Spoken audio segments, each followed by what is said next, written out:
కొన్ని సినిమాల్లో లొకేషన్స్ మనకి క్యారెక్టర్‌లాగా అనిపిస్తాయి. సపోజ్ ఒక కాఫీ షాపో, ఒక వీధో, లేదంటే కొన్ని లొకేషన్స్ విజువల్‌గా చాలా బావుంటాయి.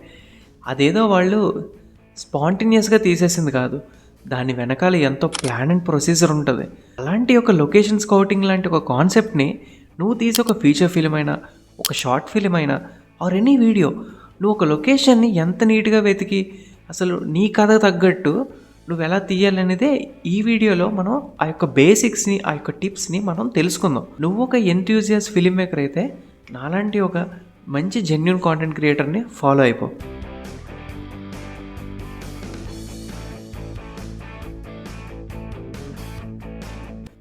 బ్రో సింపుల్‌గా చెప్పాలంటే, మనం తీసుకున్న స్క్రిప్ట్‌లో ఉన్న సీన్స్ ఉంటాయి గదా! వాటిని రియల్ వరల్డ్‌తో మ్యాచ్ చేయగలిగిన లొకేషన్స్‌ని పట్టుకొని, అందులో మనం షూట్ చేయగలుగుతున్నామా లేదా అని ఒక చెక్ పాయింట్స్‌ని టిక్ చేసుకోవడమే ఈ యొక్క లొకేషన్ స్కౌటింగ్ అంటే. First script break down. అసలు ఈ ప్రాసెస్ అనేది మనకి ప్రీ ప్రొడక్షన్‌లోనే అయిపోతది. సో, మనం ఎప్పుడైతే స్క్రిప్ట్‌ని బ్రేక్ డౌన్ చేసి మన టీమ్‌తో స్క్రిప్ట్ డెస్క్‌లో కూర్చుంటామో, అప్పుడే పలానా సీన్‌కి మనం ఈ వీధిలో తీద్దాం, ఆ స్కూల్లో తీద్దాం, లేదంటే ఈ విలేజ్‌లో ఈ షార్ట్స్ తీస్తే చాలా బాగుంటుంది అని కొన్ని ఎక్స్టెన్షన్స్ మనం రాసుకుంటాం కదా. డేలో తీయాలా, నైట్లో తీయాలా, లేదంటే ఒక రివర్‌లో తీసినప్పుడు ఒక గోల్డెన్ అవర్లో తీయాలా అని మనం అనుకుంటాం. ఆ ఎక్స్టెన్షన్స్ బట్టి మనం స్క్రిప్ట్‌ని బ్రేక్ డౌన్ చేయగలిగితే పర్ఫెక్ట్ లొకేషన్స్ ఉన్నప్పుడే మనకి ఆ సినిమాటిక్ మూడ్ అనేది వస్తుంది.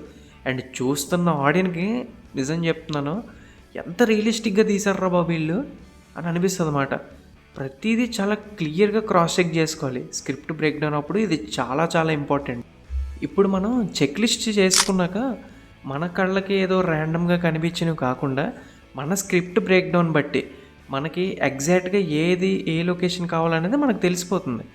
సో ఇప్పుడు ఏం చేస్తాం మనం, సో అలాంటి యొక్క లొకేషన్స్ని మనం ర్యాండమ్గా ఫొటోస్ తీసుకోవడమో, గూగుల్ ఆర్ ప్రింట్లెస్ట్లో మనకి దొరికిన కొన్ని వాటిని మనం సేవ్ చేసి పెట్టుకోవాలి. ఈ సినిమాలు ఇష్టమైన సినిమాల్లో కొన్ని లొకేషన్స్ రిఫరెన్స్గా కూడా మనం ఫొటోస్ తీసుకోవచ్చు.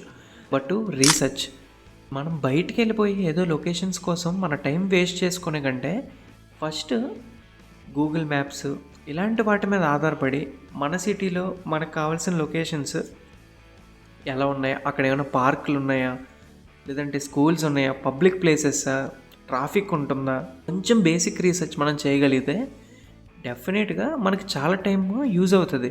చుట్టుపక్కల లొకేషన్స్ ఎలా ఉన్నాయి, సో అక్కడ రోడ్స్ ఎలా ఉన్నాయి, రోడ్స్ నేరోగా ఉన్నాయా, లేదంటే మనం వెళ్ళడానికి కన్వీనియంట్గా ఉన్నాయా అని ఒక జనరల్ బేసిక్ రీసెర్చ్ ముందుగా చేసుకోవాలి. ప్రీ వెడ్డింగ్ షూట్ చేసినప్పుడు మనకి డిఫాల్ట్గా కొన్ని లొకేషన్స్ ఉంటాయి. సపోజ్ స్టూడియోస్లో మనం వెళ్ళి వెంటనే షూట్ చేసుకుంటాం. అలాంటి పర్టికులర్ కొన్ని వెబ్సైట్స్ ఇప్పుడిప్పుడు డెవలప్ అవుతున్నాయి మనకి. సో అలాగ మనం వెబ్సైట్స్ ద్వారా కూడా మనం ఈ లొకేషన్స్ బాగుంటాయని కూడా మనం జనరల్ రీసెర్చ్ చేయొచ్చు. ఇవన్నీ కాకుండా పర్సనల్గా నువ్వు నీ లోకల్లో ఆర్ ఎక్కడన్నా వెళ్తున్నప్పుడు నువ్వు ర్యాండమ్గా కొన్ని స్టిల్స్ది ఒక బేసిక్ టిప్ ఇది. నేనైతే బయటకు వెళ్ళినప్పుడు నాకు ఒక లొకేషన్ నచ్చిందంటే 2-3 స్టిల్స్ ఈజీగా తీస్తాను. దాన్ని ఒక ఫోల్డర్లో డ్రాఫ్ట్ చేసుకుంటా. మనకి తెలియకుండానే కొన్ని వందల ఫోటోలు అయిపోతాయి అందులో. కొన్ని వందల లొకేషన్స్ గ్యాదర్ చేసిన డేటాబేస్ ఉంటుందన్నమాట మనకి. బయట బండిలో పెట్రోల్ కొట్టించుకొని గిరగిర తిరిగే కంటే ఇంట్లో కూర్చొని హాయిగా నీ ఆఫీస్లో కూర్చొని చిన్న బేసిక్ రీసెర్చే చాలా టైం సేవ్ అవుద్ది.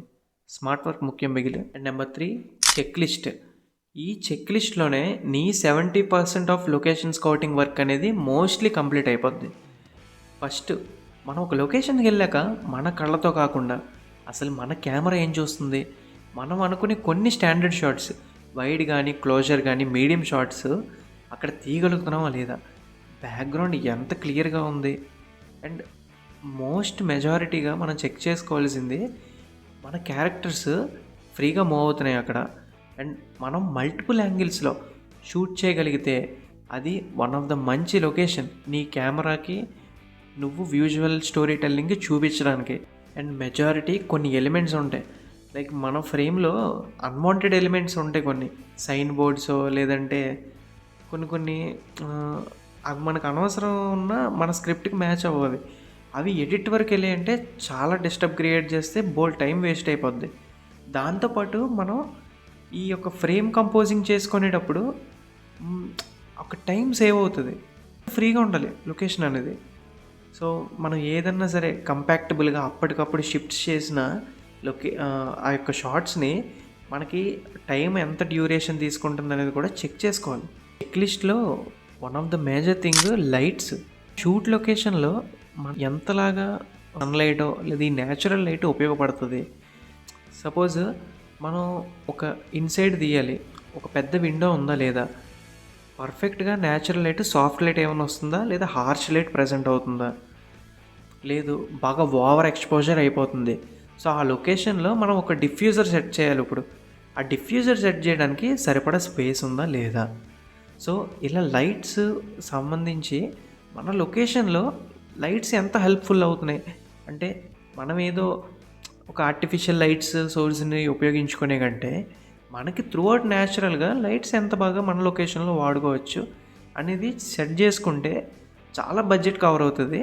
And most of the thing చాలా ఛాలెంజింగ్ ఎలిమెంట్స్ని ముందుగానే మనం టాస్క్ చేసినట్టు ఉంటుంది. సో ఇక్కడ ప్రాసెస్ ఏంటంటే, నీకు ఒకవేళ నైట్ షూట్ తీసామనుకుందాం, నీకు అక్కడ ఏమైనా ట్యూబ్ లైట్స్ ఉన్నాయా, ఏమంటే ఏమైనా స్ట్రీట్ లైట్స్ ఉపయోగపడుతున్నాయా, కొన్ని నియాన్ బోర్డ్స్ లాంటివి కూడా ఉన్నాయి అనుకో, నీకు మంచి సినిమాటిక్ మూడ్ని క్రియేట్ చేస్తాయి అవి. ఒకవేళ డే టైంలో మనకి మంచి సన్లైట్ ఎఫెక్టివ్గా వస్తే నీకు సన్లైట్ యొక్క పాత్ని ఈజీగా చెక్ చేసుకోవడానికి బోల్డ్ యాప్స్ వచ్చేసాయి. సో దాన్ని బట్టి నీ యొక్క షూట్ని మంచి డిస్క్రిప్షన్గా నువ్వు ఒక ఫార్మాట్గా వెళ్ళచ్చు. సో అండ్ ఈ చెక్ లిస్ట్లో లొకేషన్స్కి వెళ్ళినప్పుడు లైట్స్ అనేవి చాలా క్రూషియల్. అసలు లైట్ సబ్జెక్ట్ మాట్లాడాలంటే చాలా ఇన్డెప్త్ ఉంటుంది. అండ్ ఈ సన్లైట్ న్యాచురల్ లైట్ మనకి ఎంత బాగా హెల్ప్ఫుల్ అయితే నీకు అంత బడ్జెట్ సేవ్ అవుతుంది. అది లిస్ట్లో థర్డ్ పాయింట్ సౌండ్. ఇది అనుకున్నంత సింపుల్ అయితే కాదు. మనం ఒక లొకేషన్కి వెళ్ళాక నిశ్శబ్దంగా 2 నిమిషాలు ఏం సౌండ్ వినబడుతున్నాయి మన లొకేషన్లో అనేది క్లియర్ కట్గా వినాలి. ట్రాఫిక్ సౌండ్లు వస్తున్నాయా, ఏమన్నా ప్లేన్లు వెళ్తున్నాయా పైనుంచి, ట్రైన్లు, బస్సులు, రకరకాల సౌండ్లు ఏమైనా ఉన్నాయా, పక్కన ఏమైనా గుళ్ళు, చర్చిలు, మసీదులు, ఏమైనా మైకులు, ఈ అనౌన్స్మెంట్లు ఉన్నాయా. అండ్ దీంతో పాటుగా నువ్వు చూసుకోవాల్సింది ఏంటంటే కన్స్ట్రక్టెడ్ ఏరియా కాదా. కన్స్ట్రక్షన్ ఏరియా అనుకో, నీకు ఎక్కడి నుంచో వాళ్ళు ఏం చేసిన డ్రిల్లింగ్ సౌండ్ కానీ, హ్యామర్ సౌండ్స్ కానీ, ఇలాంటివన్నీ కూడా మనం డైలాగ్స్ చెప్తున్నప్పుడు లేదంటే మన సౌండ్ రికార్డ్ అవుతుంది చూసావా మైక్లో, ఆ తర్వాత నువ్వు నరకం చూసేస్తావు అవన్నీ పడ్డాయంటే. ఫస్ట్ లొకేషన్ స్కౌటింగ్కి వెళ్ళాక క్లియర్ కట్గా చూసుకో నీ యాంబియన్స్ ఏంటి, యాంబియన్స్లో సౌండ్స్ మనం ఏం రికార్డ్ చేసుకోవచ్చు, అండ్ ఈ పర్టికులర్ లొకేషన్స్లో ఎంత నాయిస్ ఎలిమెంట్స్ ఉన్నాయి అనేవి ఫిల్టర్ చేసుకోవాలి. ఇది నీకు ఒకవేళ నువ్వు చేయకుండా వెళ్ళిపోయావంటే తర్వాత నీ ఫుటేజ్ అంతా కూడా ఒక ఏడిఆర్ అనే ఒక ప్లగ్ఇన్ ఉంటుంది. నువ్వు ఆ ప్రాసెస్ చేసుకోవాలంటే కనుక బోల్డ్ అంత టైం వేస్ట్, ప్లస్ మళ్ళీ దాంతోపాటుగా నీకు డబ్బులు కూడా చాలా పోతాయి. సో ముందుగానే నువ్వు ప్రిపేర్ అయ్యేళ్ళు, చాలా నాయిస్ లేకుండా ఏరియా ఉందా లేదా. ఒకవేళ నీ యాంబియంట్ తగ్గట్టు నువ్వు ఒక ట్రాఫిక్ సీన్ తీసుకున్నావంటే ఆబ్వియస్లీ కొంచెం పర్లేదు. కానీ నీ డైలాగ్స్ ఉన్నప్పుడు నువ్వు రికార్డింగ్ చేసుకుని కొంచెం నిశ్శబ్దంగా అయితే వెల్ బెటర్. అలాంటిది నువ్వు అలాంటి ఏరియాస్లో సింక్ సౌండ్ లాంటివి చేసావు అనుకో, ఇంకా చాలా జాగ్రత్తగా నువ్వు పర్టికులర్ ప్రతి పాయింట్ని నోట్ చేసుకోవాలి. ఏ ట్రైను ఏ ఫ్లైట్ వెళ్ళిందనుకో, వాటికంటూ కొన్ని టైమింగ్స్ ఉంటాయి కదా. అప్పుడు సడన్గా ఒక మంచి ఇంటెన్స్ సీన్ నువ్వు షూట్ చేసి క్యారీ చేస్తున్నప్పుడు ఏదో ఒక డిస్టర్బెన్స్ వల్ల ఆగకూడదు అది. సో అందుకే ఈ పాయింట్ని కూడా నువ్వు డెఫినెట్గా గుర్తుపెట్టుకో బ్రో. అండ్ చెక్ లిస్ట్లో తర్వాత 4th పాయింట్ స్పేస్ ఏంటని అనుకుంటున్నావా. సో మన ఎక్విప్మెంట్ ఉంటుంది కదా, లైట్లో, కెమెరా, జనాలు తిరగడానికో, మనం ఏమైనా తినడానికో, ప్రతిదానికి ఒక స్పేస్ ఉండాలి. సో అక్కడ మనం షూట్ చేసుకొని ఒక ఎన్వైర్న్మెంట్ సెట్ అవుతుందా లేదా ఆ స్పేస్లో. ఒక సందులో మనం అన్నీ తీసేద్దాం అనుకుంటున్నాం, సో అక్కడ కావాల్సిన ఎక్విప్మెంట్ అక్కడ ఫిట్ అవుతుందా లేదా అనేది మనం లొకేషన్ అప్పుడు చెక్ చేసుకోవాలి డెఫినెట్లీ. సో మన వెహికల్స్ తిరుగుతాయా లోపలికి, ఒక బండి వెళ్తుందా లేదా బస్సు వెళ్తుందా లేదంటే కారు, ఇలా మనం ఏదైతే వెహికల్స్ మనం వెళ్తాయి అనుకుంటామో సో అక్కడ లొకేషన్లో ఫిట్ అవుతుందా లేదా, అక్కడ మన మన యాక్టర్స్ కానీ లేదంటే మన క్రూ అందరూ కూడా సరిపోతున్నారా లేదా అనేది మనం లొకేషన్ ఫైండ్ అవుట్ చేసినప్పుడు డెఫినెట్గా చెక్ చేసుకోవాలి. అండ్ మన వెహికల్స్కి ఫ్రీ స్పేస్ ఆఫ్ పార్కింగ్ ఉందా లేదా, అన్నీ మన క్రూ కానీ ఏదన్నా ప్రొడక్షన్ మనం బోన్ చేయడానికి కానీ, మన యూనిట్ అండ్ టీమ్ ఏదైతే ఎక్విప్మెంట్ని స్టోరేజ్ చేసుకోవడానికి కానీ ఒక మంచి స్పేస్ ఉందా లేదో చెక్ చేసుకోవాలి. స్కౌటింగ్లో మెయిన్ ఇంపార్టెంట్ పేపర్ వర్క్, దానికి సంబంధించిన పర్మిట్స్. సో ఇది చాలా క్రూషియల్. చాలామంది ఏం చేస్తారు తెలుసా, అబ్బా లొకేషన్ బాగుంది అదిరిపోయిందని చెప్పేసి కెమెరా తీసుకెళ్ళి పెట్టేసి నువ్వు షూట్ చేసేసావు అనుకో, అది ప్రైవేట్ ప్లేసా పబ్లిక్ ప్లేసా అని నువ్వు ఆలోచించకుండా నువ్వు ప్రొసీడ్ అయిపోతే తర్వాత చాలా లీగాలిటీకి సంబంధించిన ఇష్యూస్ నువ్వు ఫేస్ చేయాల్సి వస్తుంది. సో ముందుగా నువ్వు చేయాల్సింది ఏంటంటే, ఆ ప్రాపర్టీ ఏదైతే ఆ లొకేషన్ ఉందో అది పబ్లిక్ ప్రాపర్టీయా ప్రైవేట్ ప్రాపర్టీయా అని నువ్వు తెలుసుకోవాలి. ఇన్కేస్ ప్రైవేట్ ప్రాపర్టీ అనుకో, ఆ యొక్క ఓనర్ దగ్గరికి వెళ్ళి నువ్వు నేను ఇలాగ కొన్ని తీద్దాం అనుకుంటున్నాను, మీ హౌస్లో ఇలా షూట్ చేద్దాం అనుకుంటున్నాను, నాకు కావాల్సిన పర్మిషన్స్ ఏంటి, మీ టర్మ్స్ అండ్ కండిషన్స్ ఏంటి అన్నీ నువ్వు తెలుసుకో. దానికి నువ్వు అగ్రీ అయితే నువ్వు ప్రొసీడ్ అవ్వచ్చు. అండ్ పబ్లిక్ ఉంటాయి కొన్ని పబ్లిక్ ఏరియాస్లో నువ్వు రోడ్డు మీద ఏదైనా సీన్ తీస్తున్నప్పుడు, సో మెజారిటీగా నువ్వు గుర్తుపెట్టుకోవాల్సిన విషయం, లోకల్ పోలీస్ కానీ ఎనీథింగ్ లైక్ ఫండమెంటల్ ఆర్గనైజేషన్స్ ఉంటాయి ఆ యొక్క ఊరు గ్రామ పంచాయతీలు అయ్యి, వాళ్ళ దగ్గరికి వెళ్ళి కొన్ని లీగల్ ప్రాసెస్ పర్మిట్స్ నువ్వు తీసుకోవాలి. ఇవన్నీ తీసుకున్నప్పుడు వాళ్ళు కొన్ని రెస్ట్రిక్షన్స్ పెడతారు, రూల్స్ అండ్ రెస్ట్రిక్షన్స్. ఎందుకంటే మనం ఒక లొకేషన్కి వెళ్ళి అక్కడ మనం ఏదో గందరగోళం చేసి వచ్చేస్తామని కొన్ని రెస్ట్రిక్షన్స్ చెప్తారు, మీ హద్దులు అని చెప్పేసి. సో వాటిని నువ్వు మర్చిపోకుండా ఉండాలంటే నెంబర్ ఆఫ్ లొకేషన్స్ కదా, మనం ఆ యొక్క లొకేషన్ని నోట్ చేసుకొని దానికి ఒక వాయిస్ నోటో లేదా ఒక మార్కింగో రాసుకోవాలి. సో పలానాడు క్లీన్ చేయాలంటాడు, పలానాడు పెయింటింగ్ చేయించాలంటాడు. So different types of restrictions ఉంటాయి. ఈ టైంలో ఇలా కొంతమంది వస్తారు కాబట్టి మీరు వెళ్ళిపోవాలంటాడు.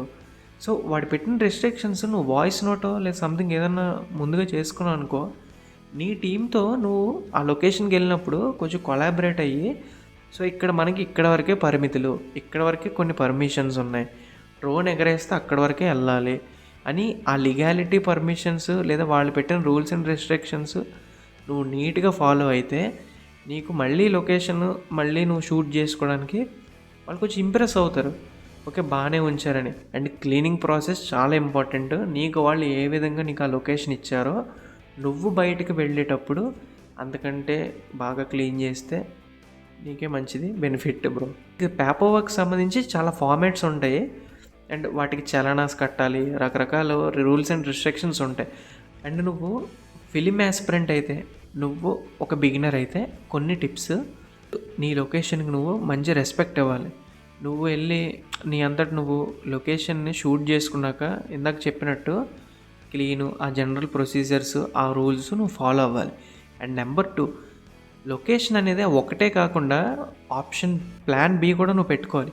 ఇన్ కేస్ ఆ లొకేషన్ పోయినా, ఆ లొకేషన్ క్యాన్సిల్ అయిపోయినా నువ్వు ఇమీడియట్గా ఇంకో లొకేషన్కి మారేటట్టు, నీ టైం సేవ్ అయ్యేటట్టు 1 by 1 లొకేషన్కి నువ్వు షిఫ్ట్ అవ్వగలిగేటట్టు చెక్ చేసుకోవాలి. And this is our video guys. And ఈ 2026 మన ఫస్ట్ వీడియో ఇది. సో లాస్ట్ ఇయర్ గ్యాప్ వచ్చిన ఒక మంచి ఇయర్ నాకు, ఎందుకంటే యాజ్ ఆఫ్ అఫీషియల్లీ ఫిలిం మేకింగ్లో నా పేరు పడింది బ్రో సిల్వర్ స్క్రీన్ మీద. చాలా హ్యాపీగా ఉంది. సో నీవు నా వీడియో చూడడానికి, నేను నీకు చెప్పడానికి ఇప్పుడు నాకు ఒక అర్హత ఉంది అని నేను ఫీల్ అవుతున్నాను డెఫినెట్ పర్సనల్గా. అండ్ అలాంటి జెన్యున్ కాంటెంట్ క్రియేటర్ని సపోర్ట్ చేయండి. ఇలా ఎన్నెన్నో విలువైనవి నీకు ఇలాంటి బుక్స్లో దొరికే నాలెడ్జ్తో పాటు నా ప్రాక్టికల్ నాలెడ్జ్ని కూడా నేను నీ ముందు పెట్టి ఇలాంటి ఒక ఇన్ఫర్మేటివ్ వీడియోస్ని నేను నీకు తెస్తున్నాను. సో డెఫినెట్గా సబ్స్క్రైబ్ చేసుకో. నేనేం అడగట్లేదు బ్రో, ఒక సబ్స్క్రైబ్ చేసుకున్నామంటే నాకు ఒక వీడియో చేయడానికి ఒక మంచి బూస్టప్ ఉంటుంది. నేను ఎక్కడ వల్గారిటీ వాడలేదు, ఎక్కడ ఏది ప్రమోట్ చేయను. సో హంబుల్, ఒక కొత్త స్కిల్ మనం నేర్చుకుందాం. నీ ఫ్రెండ్స్ కూడా నువ్వు చూపి వీడియో షేర్ చేయి. And this is Vinay signing off. Bye bye.